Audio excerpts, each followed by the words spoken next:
काल काही भाग पाहिला आणि आज आपल्याला पाहण्याचा काही योग आहे. माऊलीच्या जगद्गुरु तुकोबाराय, शांतीब्रह्म एकनाथ महाराज आदी संत, भाऊ असतील, बाबा असतील, निगमानंद बाबा असतील, नरनारायण असतील, आदी संत, या सगळ्या संतांच्या आशीर्वादानं पच्चीदरगडाचे मठाधिपती जनार्दन बाबांच्या अध्यक्षतेखाली मार्गदर्शनानं आपला हा चालत असलेला दरवर्षीचा अखंड हरिनाम सप्ताह याही वर्षी संपूर्ण ग्रामस्थ मंडळी या सप्ताहाचं आयोजन करत आहेत.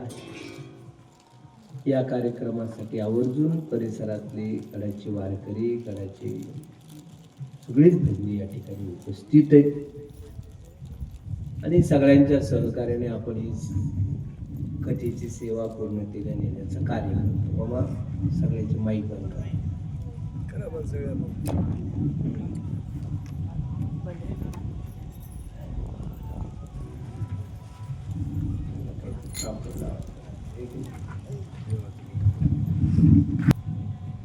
माऊलीचा चरित्र भाग पाहण्याचा आपल्याला योग आहे. आपली वाणी पवित्र करायचं असेल तर संत चरित्र आपण गायलं पाहिजे. संतांचं चरित्र आपल्या वाणीला पावित्र्य आणत असतं. भगवंताचं चरित्र अंतकरण शुद्ध करतं, संतांचं चरित्र वाणी पवित्र करतं. त्यासाठी आपण संत चरित्र गात आहोत. साधू संतांनी भगवंत धर्म रक्षण करण्यासाठी अवतरित होतो, संत धर्माचं पालन करण्यासाठी अवतरित होत असतात. भगवंताच्या अवतार कार्याचं लक्षण सांगत असताना सांगितलं की धर्मरक्षावया अवतार घेशी आपुल्या पाळीसी भक्त जना. जेवढे काही भक्त होते त्या सगळ्यांसाठी भगवंताने अवतार घेतला. भगवंताच्या अवताराचं उद्देश सांगत असताना गीतेमध्ये स्वतः भगवंताने सांगितलंय.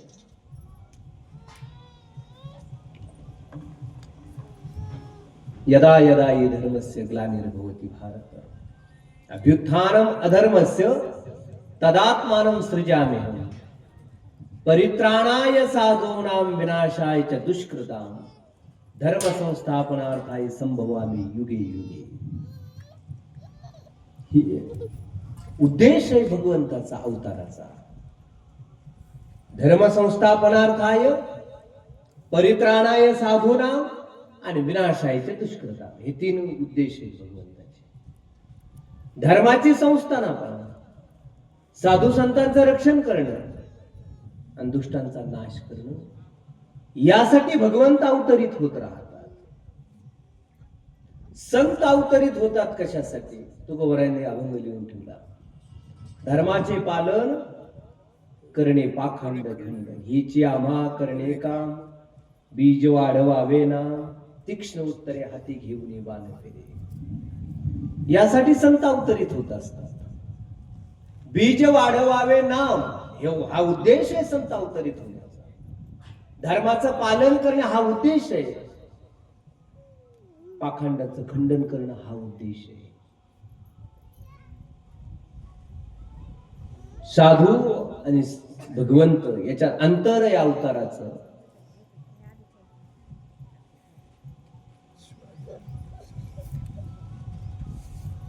भगवंत अवतरित झाल्याच्या नंतर दुष्टांचा नाश करण्यासाठी भगवंत अवतरित झाले. पण संत दुष्टांचा नाश करण्यासाठी नाही, दुष्ट प्रवृत्तीचा नाश करण्यासाठी संत अवतरित झाले. मनुष्याचा नाश करून काय उपयोग आहे संतांचं म्हणलंय. माणसाच्या अंतःकरणाची दुष्ट प्रवृत्ती नष्ट पावली पाहिजे. माणसं तर जिवंत राहणारच आहे. पांगून पांगून बसा बरं तुम्ही तिघे चौघी पांगून बसा. थोडी पुढे सारखं, थोडी माग.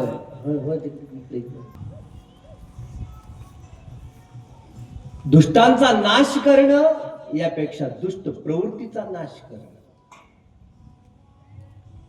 आणि साधूने दुष्ट प्रवृत्तीचा नाश केलाय, तो ज्ञानोबरायांनी केलाय. काल ज्ञानेश्वरी सांगत असताना ज्ञानेश्वरीचा समारोप करत असताना हाच शब्द वापरलाय ज्ञानोबरायांनी. दुरितांचे तिमिर जावो, खळांची व्यंकटी साधो. अज्ञानी माणसांचं अज्ञान निघून जावं. तिमिर म्हणजे अंधकार निघून जावा, दुरित निघून जावं, दुष्ट माणसांचा अज्ञान निघून जावं, खळांचा वाकडेपणा निघून जावा. खळ मरत अशी प्रार्थना नाहीये ज्ञानोबरायांची, खळांचा वाकडेपणा जावा अशी प्रार्थना आहे. आपण म्हणत राहतोय माता माऊल्यात असे बोट मोडीत राहतात का नाही. एखादा माणूस शेजारी नसेल काही असेल, तिला जर थोडा त्रास झाला किंवा खालीवर बोलली तर इतका बोट कडा बोट मोडी तिची. हिच्या बोट मोडल्याने काय ती मरणार थोडीच येते. जर मिलीच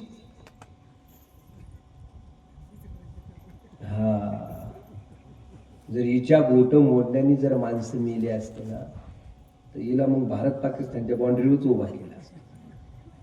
तिकडले पाकिस्तानची माणसं आतंकवादी मेले पाहिजे, तू बोट मोडीत बस.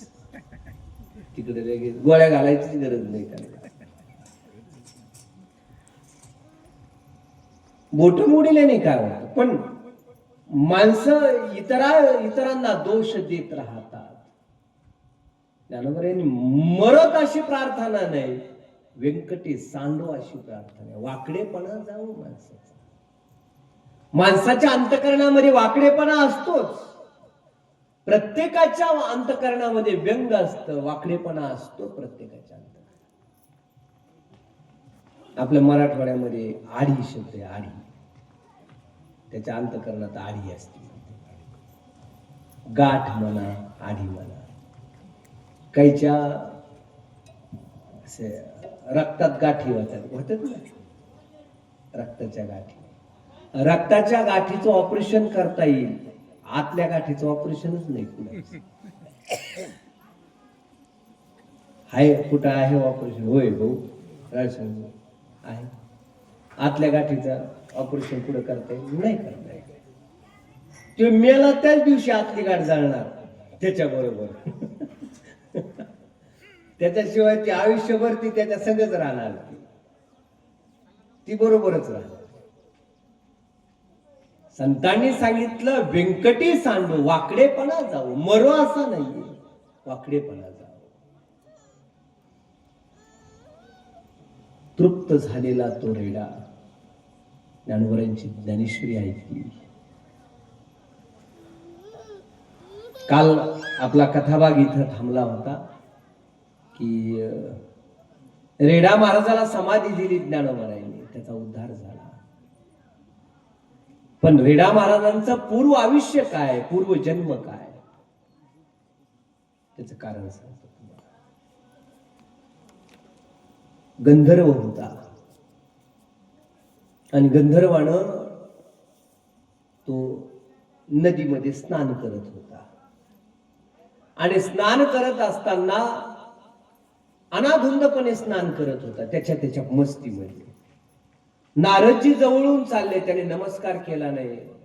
आणि नारदजी जवळ आले, रे बाबा तू साधू संतांचा आदर सुद्धा करत नाहीस, असं बोलले तरी तो त्याच्या मस्तीमध्येच आनंदामध्ये राहत होता. नारदाने शाप देऊन टाकला, कलियुगामध्ये तुला 3 जन्म घ्यावे लागतील. पहिला जन्म तुला घोड्याचा जन्म घ्यावा लागेल. तू त्या पद्धतीने स्नान करतोस ना, म्हणून तुला पहिला जन्म मिळेल तो घोड्याचा मिळेल, दुसरा जन्म मिळेल तो रेड्याचा मिळेल, आणि तिसरा जन्म मिळेल तो धेड्याचा मिळेल. धेड असे 3 जन्म मिळून जाईल. रडायला लागला आणि म्हणू लागला, नारदजी मला काहीतरी विशाप द्या. 3 जन्मामध्ये तुला 3 साधू मिळतील, या 3ही जन्मामध्ये तुझा उद्धार होऊन जाईल. 3 साधू मिळतील. पहिला जन्म मिळाला त्याला घोड्याचा जन्म मिळाला. आपल्या बीड जिल्ह्यामध्ये अंबाजोगाई तालुका आहे. त्या अंबाजोगाई तालुक्यामध्ये महान संत होऊन गेले मुकुंदराज महाराज म्हणून. नाव ऐकले संत मुकुंदराज. त्यांना आद्य कवी मुकुंदराज असं म्हटलं जातं. संत होते, आद्य कवी म्हणून त्यांची ओळख आहे. मुकुंदराज स्वामी असं म्हणतात त्यांना. अंबाजोगाईची साधू. आपल्या बीड जिल्ह्यावरती मुकुंदराज स्वामी ज्यावेळेस होते त्यावेळेस आपल्या बीड जिल्ह्यावरती जयपाल नावाचा राजा राज्य करत होता. आपल्या मराठवाड्याचं राज्य त्याच्याकडे नाव आहे त्याचं जयपाल. लक्षात ठेवा, जयपाल नावाचा राजा राज्य करायचा. भाविक होता, भगवत भक्त होता, श्रद्धावान होता. कीर्तन प्रवचन ऐकायचा. कीर्तनामध्ये ऐकलं त्यानं, प्रवचनात ऐकलं, साधू महाराजांच्या मुखातून ऐकलं. मानवी जीवनाचं कल्याण ब्रह्मज्ञानाने कल्याण आहे ऐकलं त्यानं जेवढे राज्यामध्ये जेवढे साधू आहेत, जेवढे ब्राह्मण आहेत, सगळ्याला बोलून घेतलं. म्हणले मला ब्रह्मज्ञान करून दाखवा. आता ब्रह्मज्ञान असं दाखवण्याची वस्तू आहे का तर नाही, ती अनुभवण्याची वस्तू आहे. तो स्वानुभव आहे. तो कोणाला देताही येत नाही आणि तो विकतही घेता येत नाही. तुकोबारायांनी संतपण याच्याविषयी बोलताना बोलले, नाही संतपण मिळतही हाटी बाजारात. हाटी म्हणजे बाजार. संतपण बाजारात विकत मिळणारी वस्तू नाहीये. बाजारात वस्तू भरपूर मिळतात. हिंडता कपाटी राणी वनी. रानामध्ये वनामध्ये फिरून संतपण मिळत नाहीये किंवा बाजारातही ते विकत मिळत नाहीये. ब्रह्मीभूत अवस्था या पद्धतीची अवस्था आहे ना. ती विकत मिळतात. तो स्वानुभव आहे, स्वतःचा आनंद घेण्याची जागा आहे. तो विकतही मिळत आहे. संपत्ती म्हणून काय ब्रह्मज्ञान होईल का तर नाही. बरं, ज्याला वेदाचं ज्ञान आहे, ज्याला शास्त्राचं ज्ञान आहे, त्यालाही ब्रह्मज्ञान होईल का तर तरीही नाही. नेमकं कोणाला होईल? तो स्वतःची स्वतः त्याच्या त्या अवस्थेला पोहोचला की तो ब्रह्मज्ञानी होऊन जाईल. आणि सगळीची सगळे त्याने ऋषी मुनी ते घेऊन आले. जा बाई त्याला घेऊन द्या लेकरा.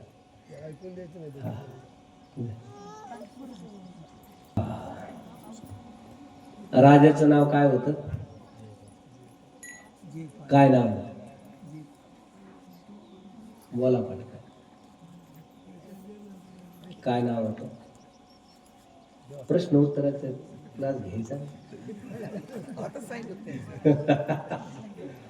काय नाव होतं राजाचं?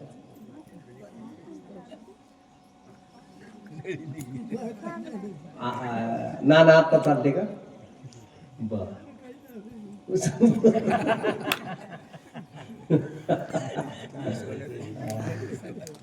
राजाचं नाव होतं जयपाल.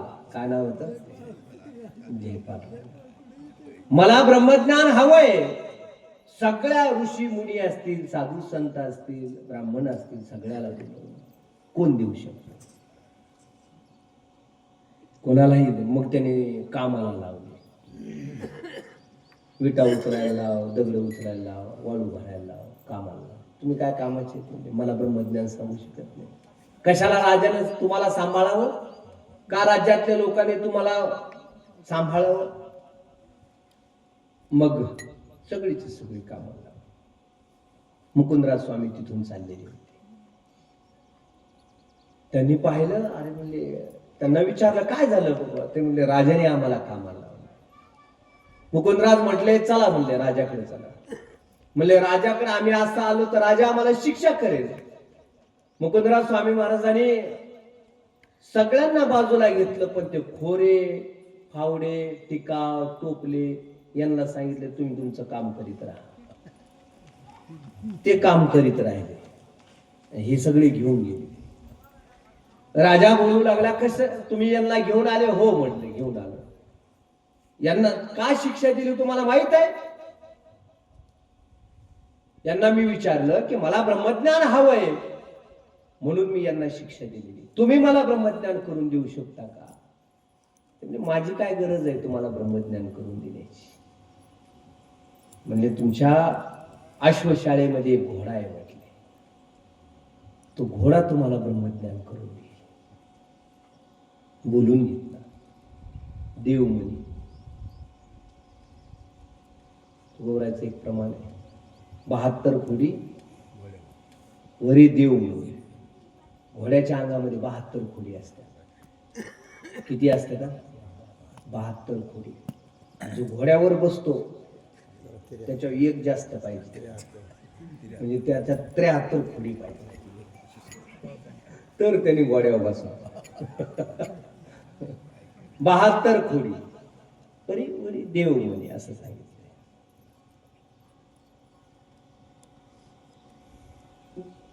मग मुकुंदराज स्वामी बोलले, त्या घोड्याला बोलवून घ्या.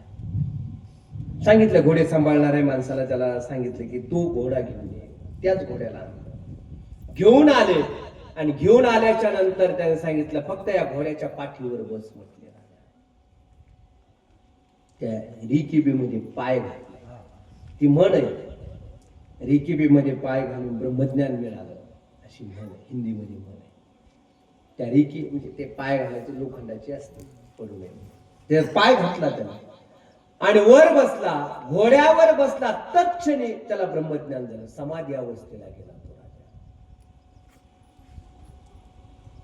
आणि ब्रह्मज्ञान झाल्याच्या नंतर मुकुंदराज स्वामीजीला तो राजा म्हणू लागला, या घोड्यामुळे मला ज्ञान झालं, या घोड्याने मला ब्रह्मज्ञान दिलं. हा घोडा आता मला नकोय, तुमच्या बरोबर घेऊन जा. मुकुंदराजांनी त्याच्या डोक्यावर हात ठेवला. त्याला मोक्ष गती प्राप्त झाली. गंधर्वाला 3 जन्म घ्यावे लागले. पहिला मिळाला तो घोड्याचा. तिथं तो पहिले साधू मिळाले मुकुंदराज, त्याला मोक्ष गती प्राप्त झाली. मुकुंदराज म्हणजे महान संत होते आपल्या बीड जिल्ह्यातले. आद्य कवी म्हणून मानलं जाते. शाळेमध्ये त्यांचे विवेक सिंधू नावाचा ग्रंथ आहे. विवेक सिंधू नावाचा तो शाळेमध्ये शिकवला जातो. आपल्याच बीड जिल्ह्याच्या लोकांना माहित नाही की आपल्या बीड जिल्ह्यामध्ये एवढी महान कवी होती. अति पुरातन कवी. विवेक सिंधू नावाचा ओवीबद्ध ग्रंथ लिहिला आहे त्यांनी. महान ग्रंथ आहे. त्यानंतर जन्म मिळाला तो रेड्याचा जन्म मिळाला. कालची कथा बघा, ऐकली तुम्ही. त्यानंतरचा जन्म मिळाला त्याला धेड्याचा जन्म मिळाला. हरिजनाच्या घरी जन्माला आला तो. आणि संत मिळाले रामदास स्वामी. आख्यायिका सांगितली जाते की काशीवरून एक विद्वान संपूर्ण महाराष्ट्रभर फिरत होता, हातामध्ये टेंबा घेतलेला. मला शास्त्रामध्ये जो हरून टाकेल, माझी जीभ कापेल आणि हा टेंबा भिजवून टाकेल. काही काही माणसाला सवय असते टेंबा मिरवायची, तसं ते टेंबा मिरवायचा घेऊन चालला. पूर्ण महाराष्ट्रामध्ये जेवढे काही विद्वान आहेत त्यांना शास्त्रार्थामध्ये हरवलं. महाराष्ट्रातले जेवढे काही ज्ञानी सगळे म्हटले, आता तुम्ही काय करा, यांना जर तुम्हाला जर शास्त्रार्थामध्ये तुम्हाला वाटतं का तुमच्या योग्यतेचा कोणी नाही, आमच्याकडे रामदास स्वामी आहे, त्यांच्याकडे चला. आणि त्यांच्याकडे घेऊन आल्याच्या नंतर रामदास स्वामी म्हणते मला काही शास्त्राचं ज्ञान नाही, मी प्रभू रामचंद्राचा भक्त आहे, त्यांचा दास आहे, मला ना संस्कृत भाषेचं ज्ञान आहे ना काय. म्हणले हरले रामदास स्वामी. पाणी वाहणारा एक हरिजन समाजाचा माणूस चालला होता. त्याला रामदास स्वामीने बोलून घेतलं. इकडे गोल रिंगण ओढलं. म्हणले तू कोण आहेस? या जातीचा आहे. आणखीन एक गोल रिंगण म्हणलं. आता सांग म्हटले तू कोण आहेस? म्हणला मी ब्राह्मण आहे. आणखीन एक गोल रिंगण म्हणलं. आता सांग म्हणले तू कोण आहेस? ते म्हणला मी 4 वेद पाठ केलेला ब्राह्मण आहे. आता म्हणले याचा सगळं शास्त्रार्थ करा. शास्त्रार्थ केला. तो विद्वान हरून गेला. आपली जीभ कापायला लागला. कल्याणला सांगितलं रामदास स्वामीने हे करू नका म्हटले. त्यालाही मोक्षगती, त्याही शरीरातून मोक्षगती प्राप्त झाली. 3 जन्म मिळाले. 3ही जन्मातून तो गंधर्व मोक्षगतीला आणि 3 जन्मामध्ये त्याला 3 साधू मिळाले. म्हणून तो रेडा महाराज ज्ञानोबरांची भेट झाली. जीवनाचा उद्धार झाला. रेडा महाराजाला समाधी दिली ज्ञानोबरांनी आणि प्रवास करत करत ज्ञानोबराय आळंदीच्या दिशेने वाटचाल सुरू झाली. आणि आळंदीला आल्याच्या नंतर आळंदीत राहू लागले ज्ञानोबराय. ज्ञानेश्वरी ग्रंथ सांगितला. आळंदीला आल्याच्या नंतर अमृतानुभव, अभंग रचना, ही हरिपाठ ही रचना करू लागले ज्ञानोबराय. अनुभव अमृताचं निर्मिती केली. मूलाग्राय मध्याय मूलमध्याग्र मूर्तये क्षीणाग्र मूलमध्याय नम पूर्णाय शंभरे. ज्ञानोबरांनी अनुभवामृताच्या सुरुवातीचे श्लोक लिहिलेले. निगमानंद बाबा हा श्लोक म्हणायचे. आठवतो तुम्हाला? हा श्लोक म्हणायचे. अनुभवामृतातला श्लोक आहे. सतत म्हणायचे. लग्नाला आशीर्वाद द्यायचा असेल तरी हाच श्लोक असायचा. कीर्तनाला सुरू करायला बी आवडायचं त्यांना. ते सारखं म्हणायचे. अनुभवामृत महान ग्रंथ. अनुभवाचा अमृत ज्ञानोबरांच्या जीवनाचा अनुभव आलेला ते अमृत जगताला देण्याचं कार्य केलं ज्ञानोबरांनी. ज्ञानोबरांची कीर्ती सगळीकडे पसरली. रेड्याच्या मुखातून वेद बोलवला म्हटले. मेलेला मनुष्य जिवंत केला. ही सगळी कीर्ती एका योगीराजाच्या कानावर पडली. योगीराजाचं नाव होतं चांगदेव महाराज. 1400 वर्ष जगलेले चांगदेव महाराज, योगाचं ज्ञान असलेले चांगदेव महाराज, महान त्या काळची योगी. 14 विद्या 64 कलेने युक्त असलेले चांगदेव महाराज. सामान्य नव्हते चांगदेव महाराज. मेलेली माणसं जिवंत करायचे चांगदेव महाराज. आता जर एखादा साधू तसा असता तर लोकांनी देव फेकून दिले असते, पण त्याच्या बाया पडल्या असते. चांगदेव महाराजाला कोणीही संत म्हटलं नाही. अरे मेलेली माणसं जिवंत करायचे चांगदेव महाराज. 14 विद्याने परिपूर्ण आहेत चांगदेव महाराज. 64 कलेने परिपूर्ण आहेत. 1400 वर्ष जगलेत चांगदेव महाराज. जर त्यांचा मृत्यू काळ जवळ आला की समाधी अवस्थेमध्ये जायचे, काळ वाट पाहायचा, निघून जायचा. मृत्यूची येत नसे त्यांना. मृत्यू हा प्रकार नव्हता. आणि समाधी अवस्थेमध्ये गेले चांगदेव महाराज. 6-6 महिने, वर्ष 2-2 वर्ष समाधीमध्ये जायचे. मग परिसरामध्ये जेवढी काही माणसं मेलेत ते समाधीला जिथं बसले तिथं त्यांच्या जवळ नेऊन टाकायचे ते मेलेली माणसं. समाधी उत्थान झालं की चांगदेव महाराजांनी सगळ्याकडे पाहायचं, सगळ्याच्या अंगावर पाणी फेकायचं, जरा उठून जायचं की झोपेतून उठल्यासारखे निघून जायचे. एवढे महान होते चांगदेव महाराज. पण तरीही त्यांना कोणी संत म्हणून त्यांची पूजा कोणी करत नव्हतं. आता जर असते तर लोकांनी ऐकले. आता एखाद्याचं दुखणं नीट केलं तरी लोक म्हणतात नाही हो साधू आहे. आजार नीट केला तरी म्हणतात साधू. असं नाही. आपल्याला कळलं पाहिजे संत पण कसं आहे. साधू संत जीवन जगतात कशी, ज्ञानोबरांनी ज्ञानेश्वरीत सांगितली लक्षणं काय सांगितली हे कळलं पाहिजे. मानवी जीवनाचा कल्याणाचा मार्ग सांगणारा संत असतो. अंधश्रद्धा निर्मुक्त जीवन कसं जगावं हे शिकवणारा संत असतो. या पद्धतीने जीवन जगणारा साधू असतो ते चांगदेव महाराज. माहिती मिळाली चांगदेव महाराजांना की कोणीतरी ज्ञानदेव आहे आणि त्यांनी ही सगळे चमत्कार केले.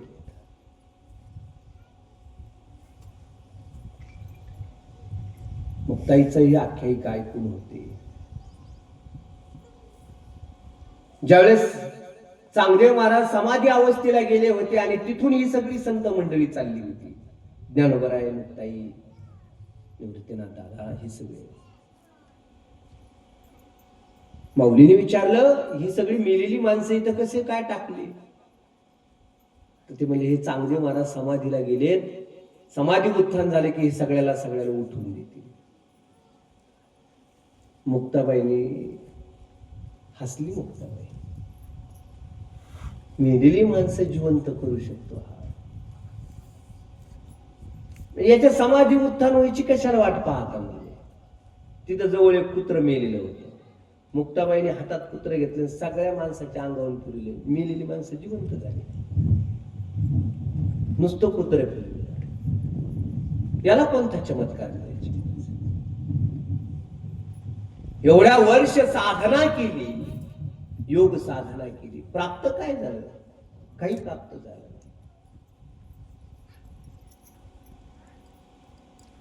एक योगी होता, बरीच वर्ष साधना केली आणि साधना केल्याच्या नंतर त्याची साधना फलद्रूप झाली.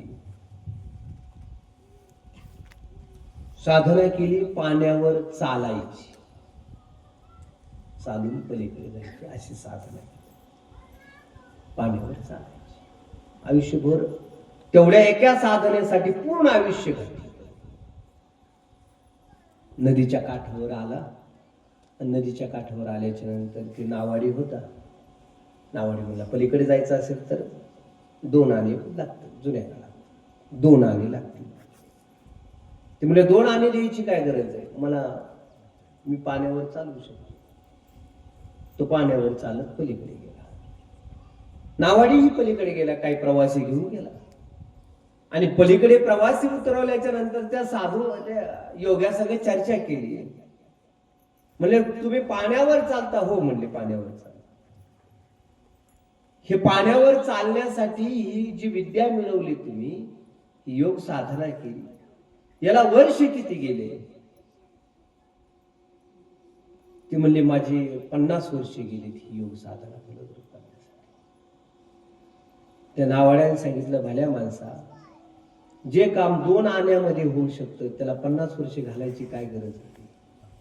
तू 2 आण्यात पलीकडे जाऊ शकत होता, त्याला 50 वर्ष घालायचे का? तू प्रत्येक वेळेस नदीवरून चालणार थोडाच?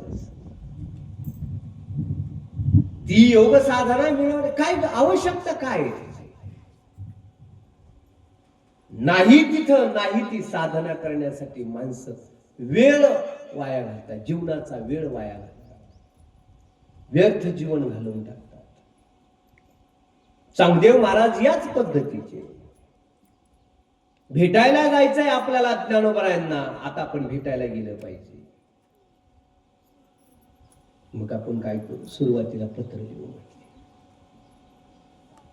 पण आता पत्र लिहावं तर काय लिहावं प्रश्न पडला.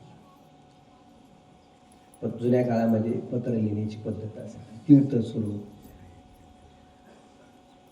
बरोबर, शुभ आशीर्वाद, अशी पत्राला मायना वर लिहित असताना द्यायचे, नमस्कार असं मायना द्यायचे.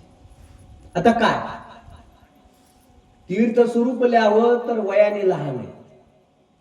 माऊली, वयाने मोठा असलेल्या माणसाला तीर्थ स्वरूप म्हणायचं असतं, वयाने लहान असलेल्या माणसाला आशीर्वाद द्यायचा असतो. माऊलीला तीर्थ स्वरूप म्हणावं तर वयाने लहान आहे आणि आशीर्वाद देवा तर ज्ञानाने मोठे. काय द्या? चांगदेव महाराजांना प्रश्न पडला, लिहावं काय? म्हणजे काहीच न लिहिण्यापेक्षा आपण हे कोरपत्र पाठवलं.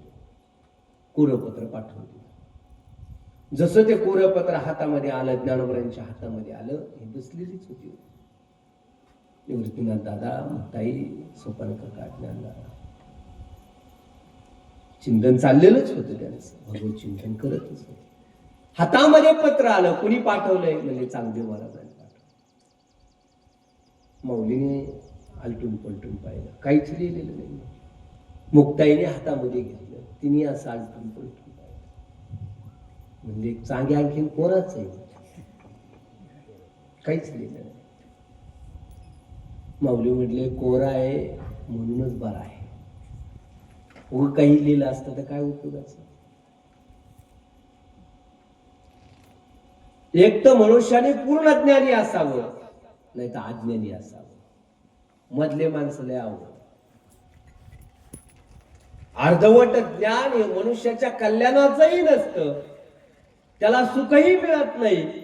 अर्धवट ज्ञानाने अर्ध ज्ञान नको.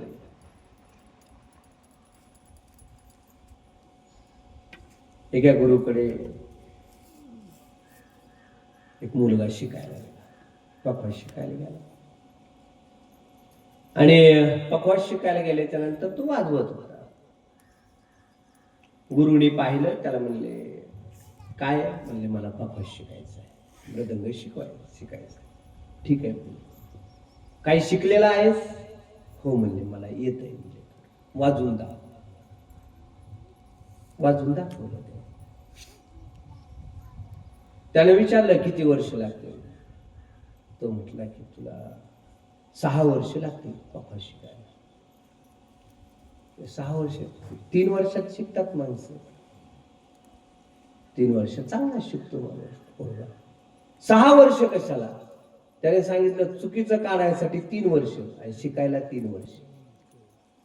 जे चुकीचं शिकून आलास ते काढण्यासाठी 3 वर्ष जाणार आहे. माणसाच्या अंतःकरणामध्ये जे चुकीचं आहे ते काढायला जास्त वेळ लागतो.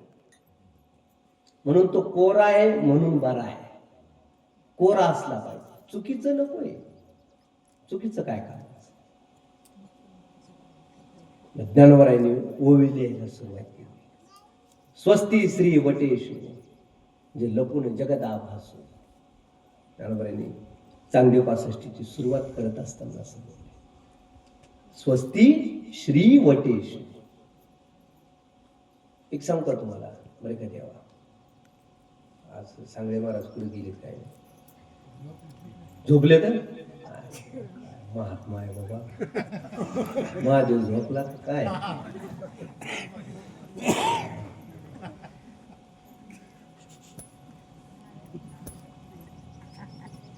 जसं चांगदेव महाराजा पुढे प्रश्न आहे माऊलीसाठी काय लिहावं, तसं माऊली पुढे सुद्धा चांगदेव महाराजांसाठी काय लिहावं हा प्रश्न आहे ना. काय लिहिलं? पण ज्ञानोबरायांनी लगेच वाक्य टाकलं, स्वस्ती श्री वटेषु. आता हे स्वस्ती श्री वटेषु हा नमस्कारही नाही, हा दंडवतही नाही, तीर्थ स्वरूपही नाही. काय वाक्य? स्वस्ती श्री वटेषु. जो लपुनी जगदा भासू, काहीच नाही याच्यामध्ये. म्हणजे वाक्य रचना कशी करावी ती ज्ञानोबरायांकडून शिकता येईल. आदरही दिला आणि जाणीवही करून दिली. 65 ओव्या लिहून दिल्या. त्याला चांगदेव 65 असं म्हणतात. किती ओव्या लिहिल्या? 65. चांगदेव 65 वाचल्या. 65 ओव्या काही कळायला तयार नाही, काही कळायला. चांगदेव महाराजाला कळालं की आपण इतक्या वर्ष योगाचं ज्ञान शिकण्यासाठी व्यर्थ जीवन व्हायला. आपल्याला या शब्दाचं ज्ञान कळता येईल, आपल्याला हे शब्द कळा. दर्शनासाठी यावं या उद्देशाने निघाले तर वाघावर बसून निघाले. हातामध्ये साप होता, वाघावर बसलेले होते. सगळीची सगळी आपला भक्त परिवार, जेवढे काही शिष्य गण आहेत ते सगळे घेऊन निघाले. चांगदेव महाराजांचा जय घोष चालू आहे. आळंदीमध्ये प्रवेश झाला. निरोप घेऊन आला सेवेकरी त्यांचा की चांगदेव महाराज आले. सेवेकऱ्याने सांगताना सांगितलं, घोड्या त्या वाघावर आणि हातामध्ये सर्प घेऊन आले, अशा पद्धतीने आले.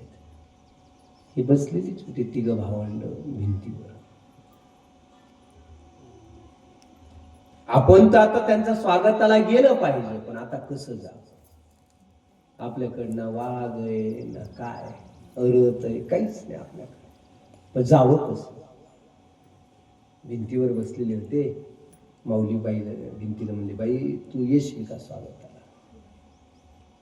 भिंत चालायला.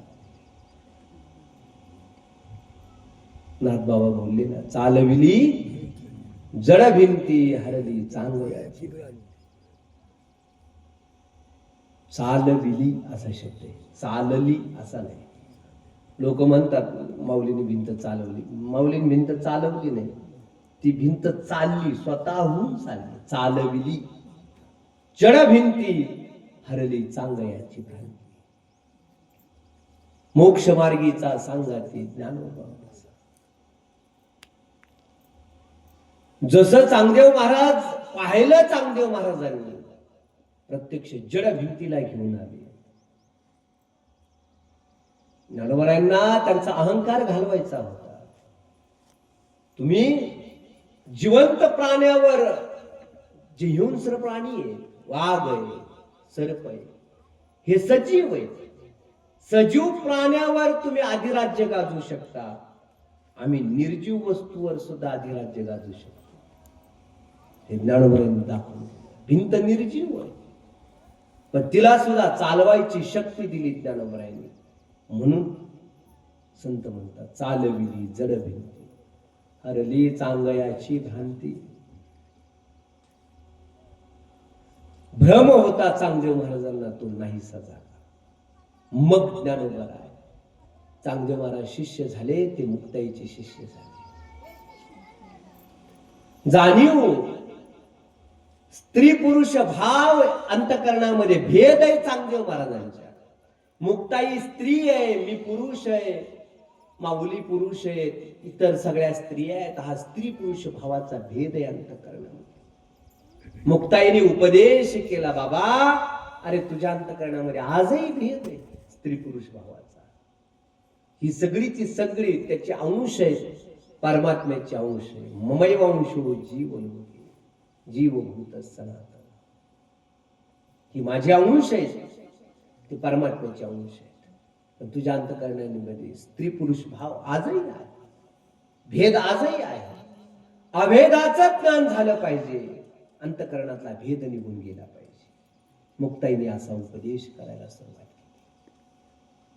केली. वेगवेगळे प्रकार ज्ञानोबांच्या जीवनामध्ये, वेगवेगळ्या कथा. रोज काही ना काहीतरी घडत राहायचं, आळंदीमध्ये घडत राहायचं ज्ञानोबांच्या जीवनामध्ये. ज्ञानोबराय इतके उद्विग्न झाले होते, ज्यावेळेस ज्ञानोबरायला भिक्षा मागू दिली जात नव्हती. उद्विग्न झाले ज्ञानोबराय. मागितलेली भिक्षा सुद्धा माती मोल करणारे विसोबा काका असायचे.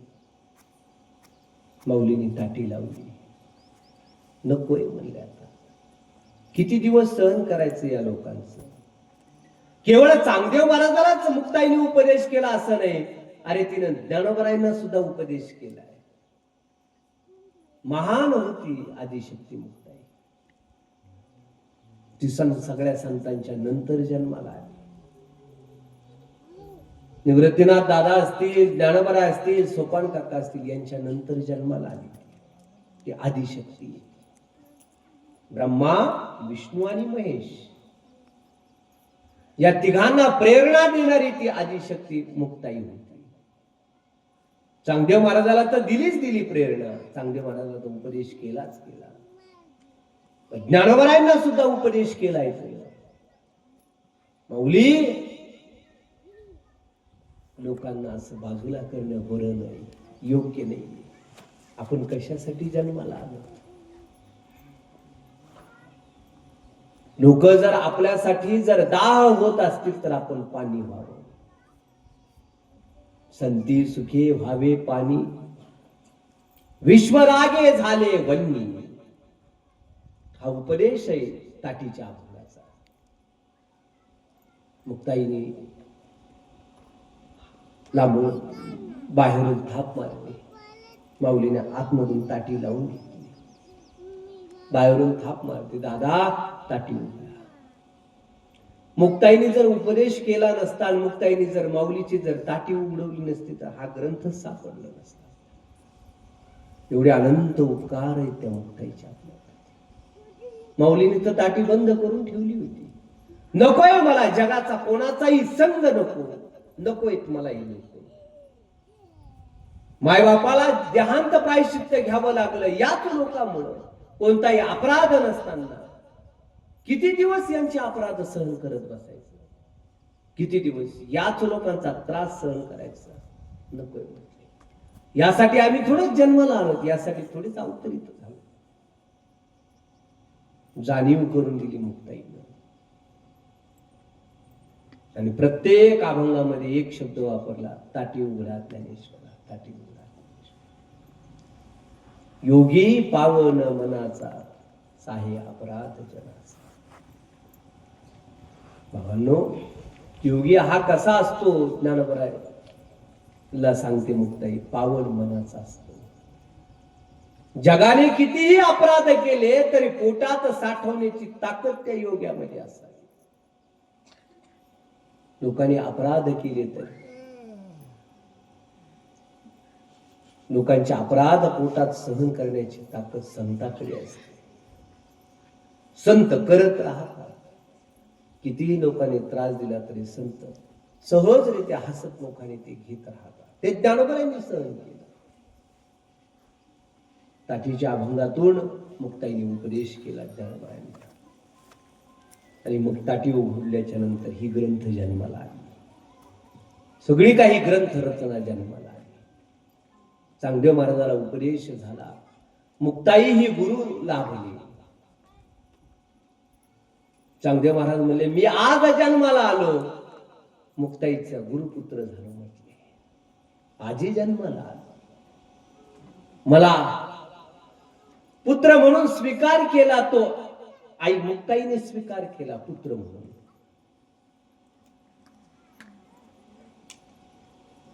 कधी तुम्ही विचार केलाय का? मी आता बोलतोय, समजा मुक्ताईचं वय किती होतं? मुक्ताईचं वय किती असणार आहे? 4-5 वर्षाची मुक्ताई होती फक्त. 1400 वर्ष जगलेले होते चांगदेव महाराज. दाढी पिकलेली होती चांगदेव महाराजांची. आणि तिच्या चरणावर 5 वर्षाच्या त्या मुक्ताईच्या चरणावर लीन होत आहेत चांगदेव महाराज.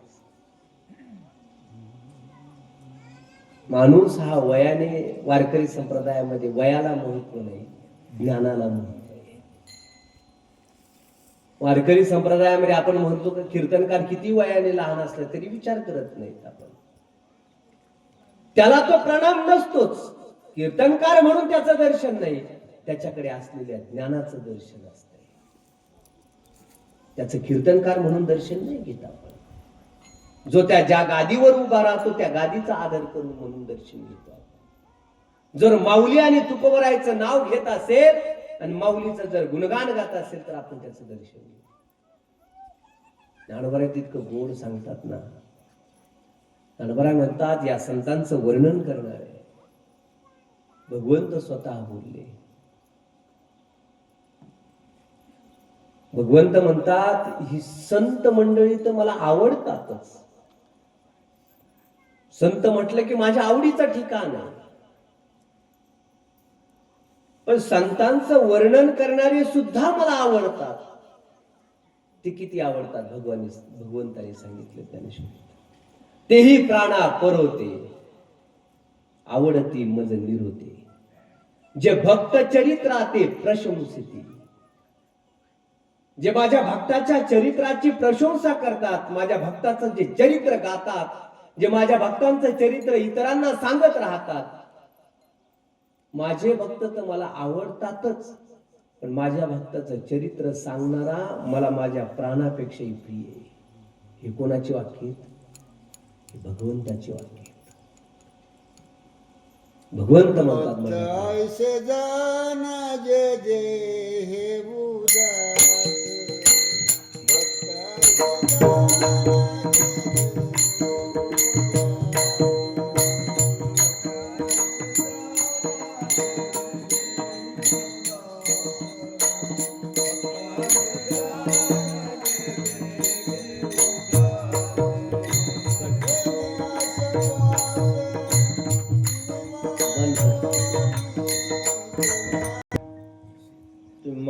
एक अभंग मला महान उपदेश केला ते आई आदिशक्ती मुक्ताई.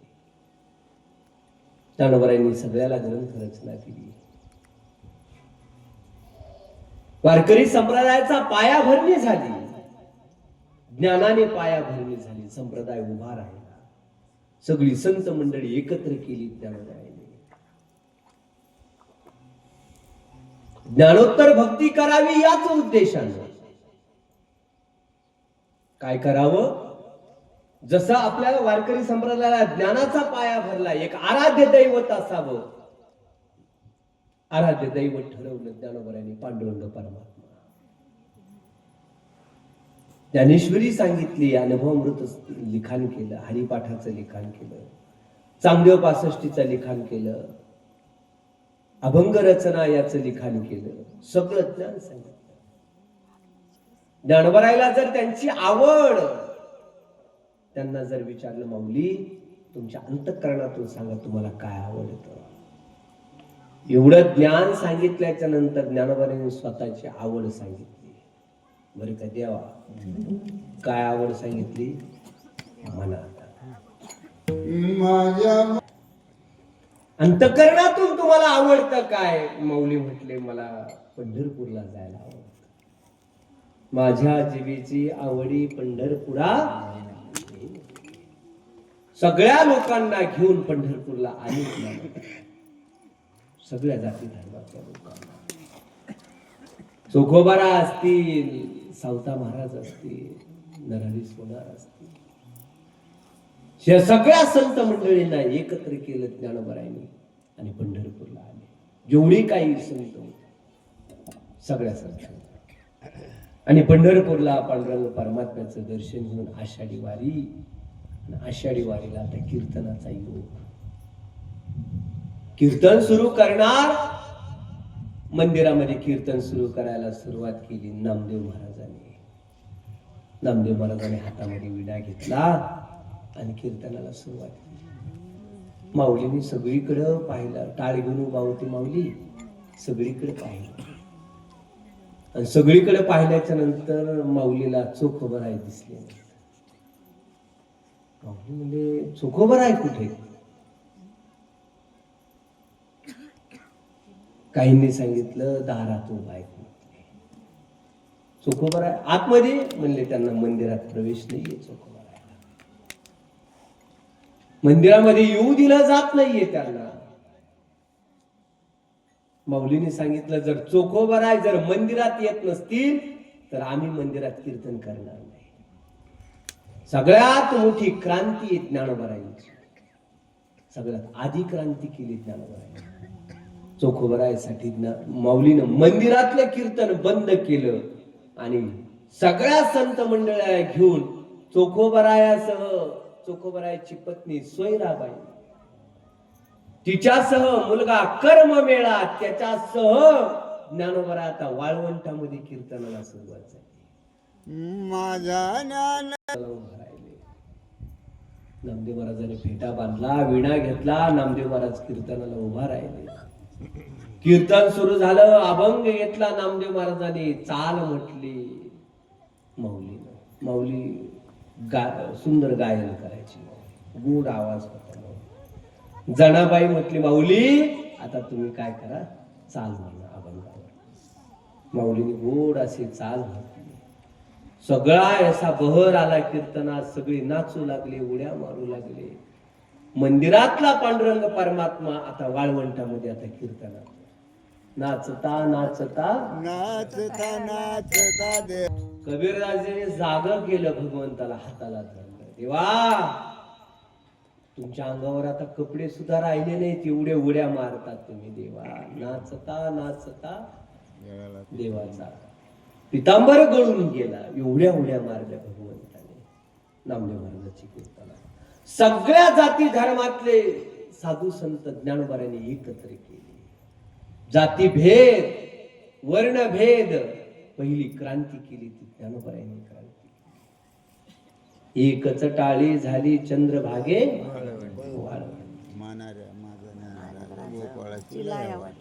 माझा ज्ञान राजा गोपाळाची. कीर्तन झाल्याच्या नंतर ज्ञानोबाने सगळ्याला प्रसाद दिला आपल्या हाताने. इतका आनंदाचा क्षण. सगळी संत मंडळी माऊलीचं दर्शन घेऊन, पांडुरंगाचं दर्शन, चंद्रभागेचं स्नान, सगळी आनंदाने. पुन्हा आपण आपल्या प्रवासाला निघून गेले. माऊली आळंदीला आले. सगळा प्रवास करत करत माऊली, सगळी संत मंडळी आळंदीला आली. काही एक दिवशी माऊलीच्या मनामध्ये आलं, आपण महाराष्ट्रामध्ये आहोत, संपूर्ण भारत देशामध्ये तीर्थयात्रा करावी. माऊली पंढरपूरला आले. तीर्थयात्रा करण्याच्या निमित्तानं मनामध्ये संकल्प आला आणि पंढरपूरला आले. आणि पंढरपूरला आल्याच्या नंतर जसे माऊली पंढरपुरामध्ये प्रवेश केला, भगवंताने नामदेव महाराजाला सांगितलं, अरे नामदेवा, माऊली येत आहेत, जरा आडवं जावं. नामदेव महाराज माऊलीला आणण्यासाठी आडवं गेले. मोठा माणूस आल्याच्या नंतर आपण आडवं जातो का? गावात बाबा आले, लोक बँड घेऊन, रथ घेऊन, महिला पुरुष सगळे, लहान लेकरं, आबाल वृद्ध सगळीच जातो आपण, स्वागत करत राहतो. मोठा व्यक्ती आल्याच्या नंतर स्वागताला जावं लागतं. माऊली येत आहेत, भगवंताने सांगितलं नामदेव महाराजाला. नामदेव महाराज गेले, माऊलीला घेऊन आले. येता येता दोघांची चर्चा सुरू झाली, माऊलीची आणि नामदेव महाराजांची. नामदेव महाराज म्हणू लागले, माऊली कसं येणं केलं? काही नाही म्हटले, तीर्थयात्रेला जायची इच्छा आहे आणि नामदेवा तुम्ही आमच्या बरोबर असावं ही इच्छा आहे. असं बोलल्याबरोबर नामदेव महाराजाला अंतःकरण जरा हलवलं. नामदेव महाराज म्हणले, यायला काय अडचण नाही माऊली, पण मी भगवंताच्या आधी नाही. भगवंत बोलले जा तर मग मी येऊ शकतो, मला देवाला विचारावं लागेल. किती प्रेम आहे, विचार करा. नामदेव महाराज माऊलीला म्हणतात, मला देवाला विचारल्याशिवाय कुठं जाता येत नाही. इथं आता पोरगा कुठेही जातो पण बापाला काही विचारत नाही. नामदेव महाराज म्हणले, देवाला विचारल्याशिवाय मला नाही जाता येत कुठं. याला प्रेम म्हणावं.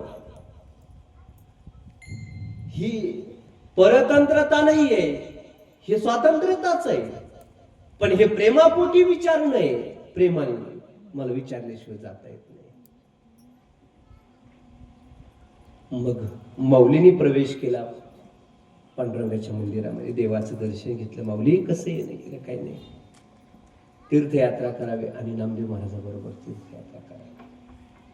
गोड आहे तीर्थयात्रेचा प्रसंग, तीर्थावळीचे अभंगही गोड आहे. नामदेव महाराजांच्या चरित्रामध्ये आपल्याला हे तीर्थयात्रेचा प्रसंग आपल्याला ऐकायला मिळणार आहे. तो पूर्ण प्रसंग तुम्हाला नामदेव महाराजांच्या उद्याच्या चरित्रामध्ये नक्की हा पूर्ण प्रसंग सांगा. ज्ञानोबारायांनी वारकरी संप्रदायाचा आराध्य दैवत पांडुरंग परमात्मा आणि त्या पांडुरंग परमात्म्याविषयी प्रेमभाव जन्माला असावा हे सगळ्या साधू संतांना सांगितलं, एकत्र केलं ज्ञानोबारायांनी.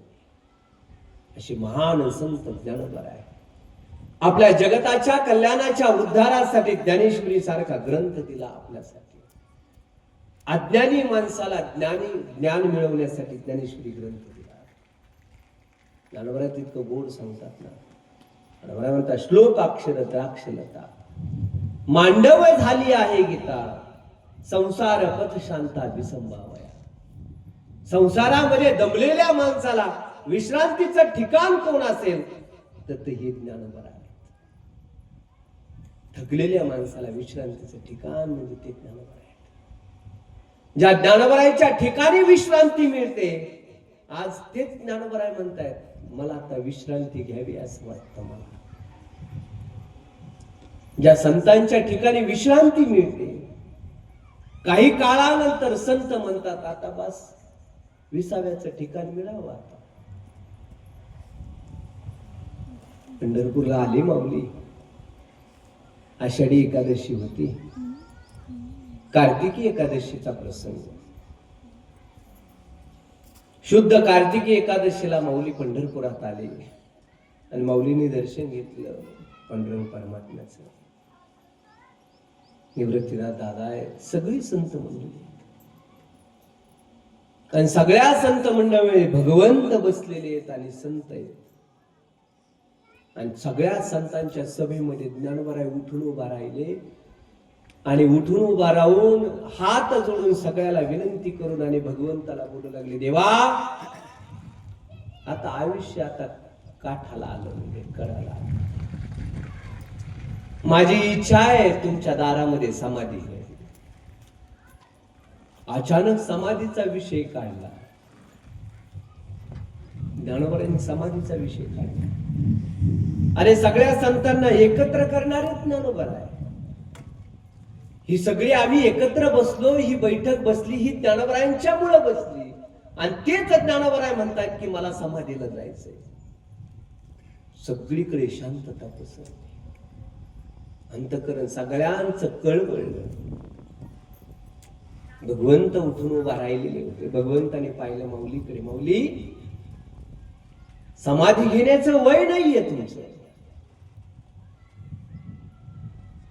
माऊली म्हटली आता बस, कार्य संपलं. आता जेवढं काही कार्य करायचं होतं ते आता समाप्त झालं. आता माझ्याला समाधी घेण्याची इच्छा आहे, समाधी घेण्याची इच्छा आहे. मग भगवंत सांगू लागले माऊलीला, माऊली की तुमच्या समाधीचं ठिकाण हे ठरलेलं आहे. पंढरपूर हे समाधी ठिकाण नाहीये, तुमचं आळंदी हे समाधी ठिकाण आहे. तुम्ही आळंदीला समाधी घ्यावी. कारण माऊली भगवंताला म्हटले होते ना, समाधी ही तुझपाशी घेईन देवा, तुझ्या जवळ घेईन. भगवंताने सांगितलं माझ्या जवळ नाही, आळंदीला समाधी घ्यायची. मग सगळीच संत मंडळी आता कार्तिकी एकादशी, शुद्ध एकादशी कार्तिकी पंढरपूरची वारी झाली.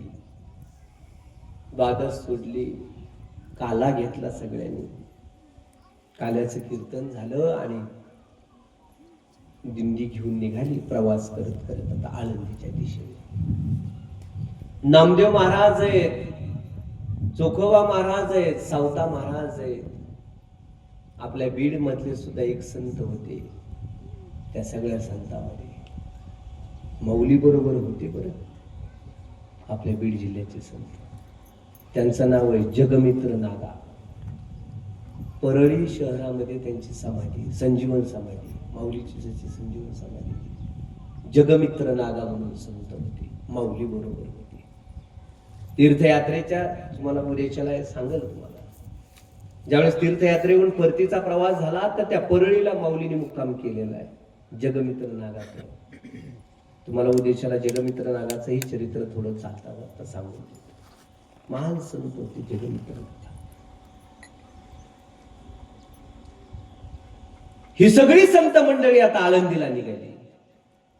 आणि आळंदीला जसा प्रवेश झाला, आळंदीमध्ये प्रवेश झाला, आता ज्ञानोबराय समाधीला जाणार. सगळ्या संतांच्या अंतःकरणामध्ये एक, अरे माऊली जाणार आहेत, समाधी घ्यायचा विचार करतायत ज्ञानोबराय. घोषणा केली होती ज्ञानोबरायांनी. आळंदीला सजवलेलं होतं, इंद्रायणीला सजवलेलं होतं. आल्याड पल्याड पताकांचे भार, मध्य मनोहर इंद्रायणी. सगळी दिंड्या आलेल्या होत्या, पताका होत्या, मध्ये वाहणारी इंद्रायणी होती.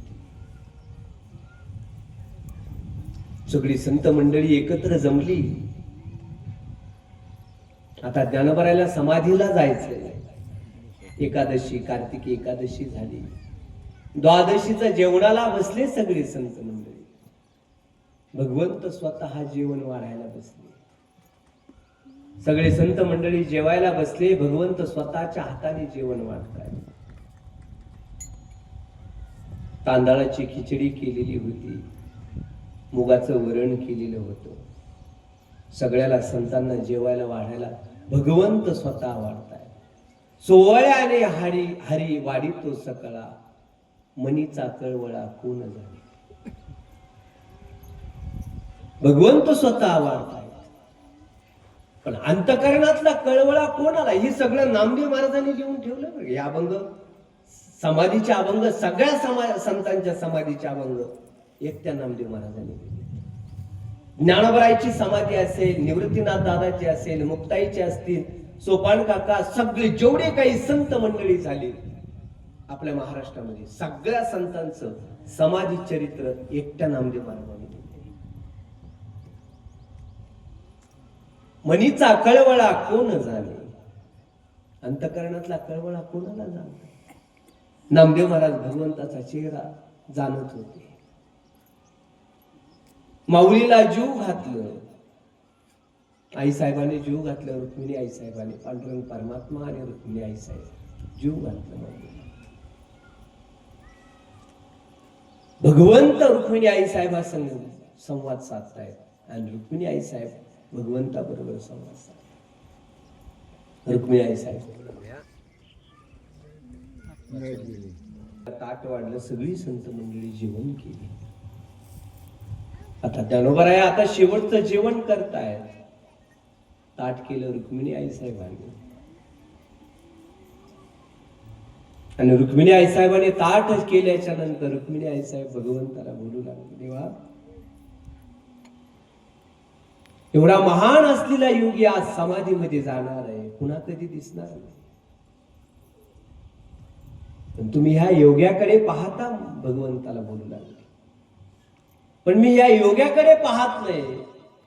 या योग्याला ज्या आईनं 9 महिने पोटात ठेवलं ना, ती महान आई होती. रुक्मिणी आई साहेब बोलू लागले, धन्य धन्य जयाची कुशी ज्ञानदेव जन्मले. महान कुस आहे ती, धन्य कुस झाली त्या आईची, ज्या कुशीमध्ये ज्ञानोबराय जन्माला आले, ज्या पोटामध्ये जिनं 9 महिने पोटामध्ये ठेवले ज्ञानोबरायला. ज्ञानोबरायला जीव घातलं रुक्मिणी आई साहेबांनी आणि मग आता समाधीला चालले ज्ञानोबराय. एका हाताला भगवंताने धरलं, एका हाताला निवृत्तीनाथाने धरलं. मागं नामदेव महाराज आहेत. भुयारामध्ये प्रवेश केला, हातामध्ये मशाल घेऊन जगमित्र नागा उपस्थित होते. आपल्या बीडचे संत जगमित्र नागा. अंधार होता म्हणून मशाल घेऊन उभा होते आणि प्रवेश केल्याच्या नंतर बेलपत्र आणि दुर्वादळ असं अंथरवलेलं होतं. आता ज्ञानोबराय आता समाधीला बसणार. माऊली मांडी घालून बसले, पद्मासनामध्ये बसले. बडबडून आलं निवृत्तीनाथ दादाला, डोक्यावर हात फिरवला. पाळीले पोशिले चालविला लळा, बा माझ्या कृपाळा निवृत्ती राया. माऊली निवृत्तीनाथ दादाला बोलू लागले, दादा तुम्ही आमचं पालन पोषण केलं, आमचा लळा पुरवला तुम्ही. आतापर्यंत शांत होते निवृत्तीनाथ महाराज, पण ज्यावेळेस मुखातून असे शब्द बाहेर पडले माऊलीच्या, पाळीले पोशिले चालविला लळा, आम्हाला सांभाळलं निवृत्तीनाथ दादा. माऊलीने भिक्षा मागून आणावी, आधी निवृत्तीनाथ दादाला जीव घालावं माऊलीनं, मुक्ताईला जीव घालावं, सोपान काकाला जीव घालावं, मग माऊलीने जीवन करावं. मुक्ताईने स्वयंपाक करावा, ह्या दोघांनी आधी त्या दोघाला जीव घालावा, मग दोघांनी बरोबर जेवण करावं. आज माऊली समाधीला जात आहे, आज मुक्ताई एकटीच आहे. आता आज निवृत्तीनाथ दादाची सेवा करण्यासाठी एकटी मुक्ताई आहे. आज माऊली समाधीस्थ चालले. निवृत्तीनाथ दादाला भडभडून आलं, डोक्यावरून हात फिरवला आणि डोक्यावरून हात फिरवल्याच्या नंतर जसं पेंडीचा आळा सुटावा त्याप्रमाणे निवृत्तीनाथ दादा हांबरडा करून रडू लागले. भगवंत समजून सांगताय, दादा तुम्ही जर रडले, तुम्ही एवढे निवृत्त अवस्थेला, प्रवृत्तीच्याही पलीकडे गेलेले, तुम्ही या अवस्थेला असलेले योग्य नाही म्हटले. मुक्ताई शांतपणे फक्त डोळ्यातून अश्रू येत होते. सोपान काका, मुक्ताई.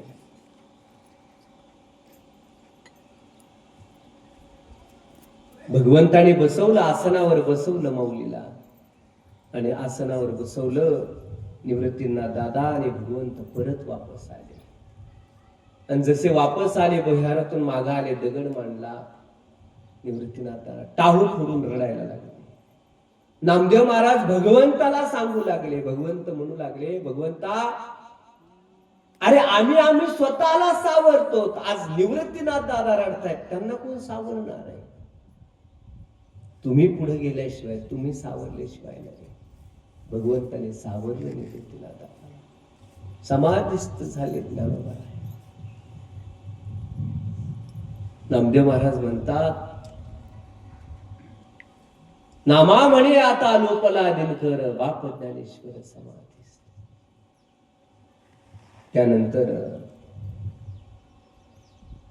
सोपान काकाने समाधी घेतली. प्रवास करत आता आळंदी सोडली त्यांनी. 3 भावंड राहिले, 4 होते, आता 3 राहिले.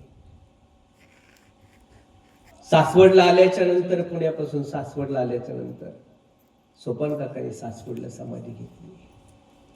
आता 2च भावंड, निवृत्तीनाथ दादा आणि मुक्ताई. प्रवास पूर्ण महाराष्ट्रभर प्रवास. खानदेश मध्ये गेल्याच्या नंतर मुक्ताई नगर तिथं जवळ आल्याच्या नंतर वीज चमकली आणि मुक्ताई तिथं गुप्त झाली तापी नदीच्या काठावर. गुप्त झाले. आदिशक्ती त्या वीज मध्ये शक्ती स्वरूप झाले आदिशक्ती. मुक्ताई महाराजाची समाधी नाहीये कुठं, विलीन झाल्या त्या शक्तीमध्ये. एकटे राहिले निवृत्तीनाथ दादा. तसाच प्रवास करत करत आता त्र्यंबकेश्वरला आले. त्र्यंबकनाथाचं दर्शन घेतलं आणि त्र्यंबकेश्वरला निवृत्तीनाथ दादाने समाधी घेतली. ही महान संत ज्ञानोबरायाने जगाच्या कल्याणासाठी ज्ञानेश्वरी ग्रंथ दिला. अज्ञानाच्या पापामध्ये, पापाच्या चिखलामध्ये रुतलेली माणसं त्यांना बाजूला करण्यासाठी हा ग्रंथ दिला. गोड प्रसंग आहे. माऊली बाल्य अवस्थेमध्ये होते. सद्गुरु शास्त्री बाबा हा प्रसंग सांगत असतात.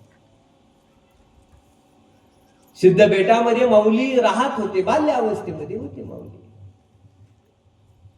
आणि रुक्मिणी आईसाहेबांनी जेवण केलं, तयार केलं आणि जवळ सखी होती, तिला सांगितलं की माऊलीला बोलून आण जेवण करण्यासाठी. माऊली इंद्रायणीच्या काठावरती बसलेले होते, ध्यानस्थ भगवंताचं चिंतन करत बसलेले होते. सखी आली, माऊली तुम्हाला रुक्मिणी आईसाहेबांनी जेवायला बोलवले. समाधीमध्ये होते, देवानी जेवायला बोलवलं असं म्हटल्याच्या नंतर माऊली समाधीत होती. अरे म्हटले मीच देव आहे, मला कोणी बोलवलं? जा, येत नाही म्हटले, जा. ती सखी तशीच आली, माऊली येत नाहीत म्हटले. आईसाहेबांच्या लक्षामध्ये आलं, ज्ञानाला जर बोलवायला जायचं असेल तर भक्तीने जावं, मध्यंतरी दुसरं कोणी नसावं. आईसाहेब गेल्या आणि माऊलीला सांगितलं चला जेवायला. लक्षामध्ये आलं माऊलीच्या, अरे आईसाहेबांनी निरोप पाठवला होता, आईनं निरोप पाठवला होता, पण आपण जेवायला गेलो नाही. आपलं चुकलं गड्या, आईने निरोप पाठवून गेलो नाहीत आपण. माऊली धावत पुढे चालले, रुक्मिणी आईसाहेब मागं पळत होत्या. माऊली पुढे चालले होते. पुढे जाता जाता इंद्रायणीच्या काठावर चिखल होता, चिखलामध्ये जाऊन पडले माऊली. सगळ्या अंगाला चिखल लावला माऊली. सगळ्या अंगाला चिखल लागले, इतके देखणे दिसू लागले, कुरळे केस होते, भव्य मस्तक होतं माऊलीचं. नामदेव महाराजांनी माऊलीच्या चेहऱ्याचं वर्णन केलं. उगवला खांब कर्दळीचा गाभा. कर्दळीच्या गाभ्यासारखा रंग होता माऊलीचा. आईनं उचलून घेतलं, इंद्रायणीच्या पाण्यामध्ये घेऊन गेली, धुवून काढलं माऊलीला. कडेवर घेतलं, विठ्ठल पंतांच्या मांडीवर ठेवलं, अंग पुसलं, विठ्ठलपंतांच्या मांडीवर ठेवलं, 4 घास खाऊ घातले. ही सगळी माऊलीची आज लीला वारकरी पाहत होता. वारकऱ्याने पाहिली लीला माऊलीची, माऊलीच्या जवळ आला आणि माऊलीचं दर्शन घेतलं. माऊली, आज तुम्ही गोड लीला केली म्हटले. म्हणले काय केलं? म्हणले तुम्ही चिखलामध्ये पडला होता, आईने उचलून घेतलं, धुवून काढलं, तुम्हाला वडिलाच्या मांडीवर बसवलं, जीव घातलं. याच्यात काय लिहिलं आहे म्हटले? ते आईचं कर्तव्य. आईनं जीव घालणं, आईनं स्नान घालणं हे आईचं कर्तव्य, याच्यात आमची काय लिहिलं आहे?